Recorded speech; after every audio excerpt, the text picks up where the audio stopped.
ما بتسوي يا فارس؟ ارحب. ما بتسوي يا فارس؟ جالس ادور على موهبة حقي. كيف تدور على موهبة حقك؟ يا اخي دخلت اليوم برنامج. ايوه. شوفهم عاملين مسابقة. ها؟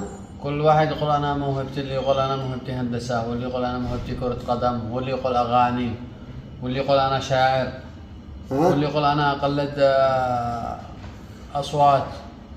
وانا ما دريت الموهبة حقي وشي. تعبت وانا ادور عليها. قلنا ايوه. نقرب نهندس ما نفعناش، قلنا نغني ما نفعناش، نلعب كورة ما نفعناش. حتى التواقع حقي ما اقدرش اصلح لي توقيع، امسك الاسم الحرف الاول ويضيع البريك. ما حد يقدر يمسك. ما انا داري ايش موهبتي، ما هو الخبر ما ادري. قولوا لي يا جماعة كيف تحصلوا المواهب حقكم؟ ما هو الخبر.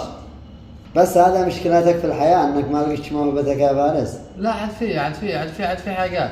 مثل اي؟ يعني عندما تحصل اي مشكلة او يجي اي سؤال او اي شيء، يعني احد يستشيرك ما تحصلش الجواب، يكون هنا معلق، الشبكة ضعيفة ما تمسكش نهائيا. ولو مغدك واجي تنام على اخر الليل واجي تنام، تفتح لك المشاريع ويفتح لك الاجابات، تتذكر حق السنة الماضية اللي سألك السنة الماضية، تتذكر وتحل له المشكلة، تحل مشاكل العالم كلها.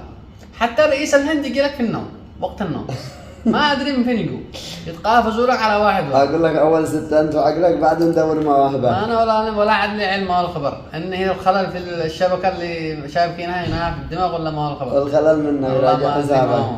ما ادري انا ما هو الخبر. هذا راك.